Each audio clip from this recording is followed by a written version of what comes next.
Doctor صاحب میرا آپ سے یہ سوال ہے کہ زکوٰۃ اللہ تعالیٰ نے ہم سب پہ فرض کی ہے، اس کے سماجی پہلو پہ ذرا روشنی ڈالیں۔ زکوٰۃ کے بارے میں بہت وضاحت کے ساتھ اس کا مقصود جو ہے وہ بیان کر دیا گیا کہ یہ تمہارے امیروں سے لی جائے گی اور تمہارے غرباء میں تقسیم کی جائے گی۔ اس کا تصور ہی یہ ہے کہ معاشرے کے اندر وہ محروم طبقات جو وسائل کی وجہ سے پریشانی کا شکار ہیں، اور یہ پریشانی ان کی اس درجے تک بڑھ گئی ہے کہ باوجود ساری محنت، کوشش، کاوش کے وہ اپنے ان سماجی مسائل سے، معاشی مسائل سے اپنے آپ کو باہر نہیں نکال پا رہے،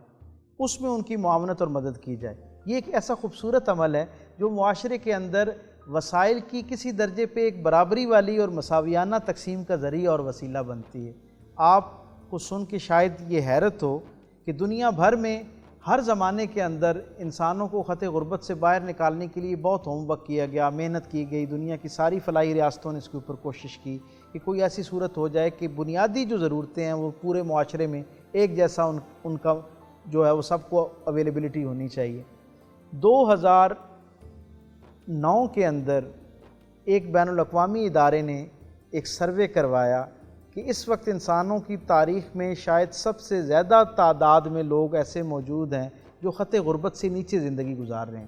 اب ان لوگوں کو اس خط غربت کی جو گہرائی ہے، ایک پسماندگی ہے، اس سے باہر نکال کے کم از کم بنیادی جو خوشحالی ہے اس تک کیسے لایا جائے۔ تو اس سروے کے نتیجے میں جب ہوم ورک ہونا شروع ہوا اور کئی سالوں کے ہوم ورک کے بعد وہ اس نتیجے پہ پہنچے کہ یہ جو ساری آبادی ہے جو خط غربت سے نیچے ہے، جو اس طرح کم وسائل والی آبادی ہے، انسان ہے، انہیں اس بنیادی دلدل سے باہر نکالنے کے لیے 3000 ارب ڈالرز جو ہیں وہ درکار ہیں۔ اگر 3000 ارب ڈالر موجود ہوں پوری دنیا میں، کہیں کوئی ایسی صورت پیدا ہو کہ ایک جگہ اکٹھے ہو جائیں، تو ہم ان کو 1 سے 2 سال کے اندر اس بنیادی محرومی سے نکال کے بنیادی وسائل والی دنیا میں آباد کر سکتے ہیں۔ یہ ایک بہت بنیادی ڈیجٹ تھا اور ایک آپ کہہ سکتے ہیں کہ سارے باوسائل انسانوں کے لیے ٹارگٹ تھا، ایک دعوت فکر تھی کہ اگر وہ سارے اکٹھے کر دیں تو 3000 ارب ڈالر جو ہے اس کو اکٹھا کرنا کوئی بہت ایسا ناممکن بھی نہیں تھا۔ اب کیلکولیٹ کرنا جب انہوں نے شروع کیا کہ کہاں سے اس کو اکٹھا کیا جا سکتا ہے، تو ان پہ ایک خوشگوار حیرت کھلی۔ انہیں یہ پتہ چلا کہ اگر صرف مسلم دنیا جو ہے، یعنی پوری دنیا کے اندر جو مسلمان موجود ہیں، ان کے باوسائل لوگوں سے جو اللہ کا تقاضا ہے، یعنی 40واں حصہ اللہ کی بارگاہ میں پیش کرنا، یعنی کم از کم 2.5% جو ہے زکوٰۃ کی شکل میں اللہ کی مخلوق پہ خرچ کرنا ہے، وہ 1 سال کی پراپر زکوٰۃ اگر اکٹھی کی جائے تو وہ 5000 ارب ڈالر بنتی ہے۔ ساری دنیا مل کے اگر 3500 ارب ڈالر اکٹھی کرے تو غربت ختم ہوتی ہے۔ صرف مسلمان 1 سال اپنے مال کا 40واں حصہ دیں، جو ان کی ضرورتوں سے ممکنہ ساری ضرورتوں سے اضافی جو مال ہے اس کا 40واں حصہ صرف خرچ کریں، تو اللہ اس پورے خطے کی بلکہ اس پورے کرے کے اوپر موجود جتنے انسان ہیں ان سب کی غربت کو ختم کر سکتا ہے۔ آپ اس سے اندازہ لگائیے کہ یہ جو زکوٰۃ کا عمل ہے یہ اپنے اندر کتنی ساری معاشی اور آگے چل کر معاشرتی خوبصورتیوں کا ایک پوری دنیا اپنے اندر آباد کیے ہوئے۔ اگر زکوٰۃ کا نظام مؤثر طریقے سے اللہ کی راہ میں اللہ کی بارگاہ کی رضا کے مطابق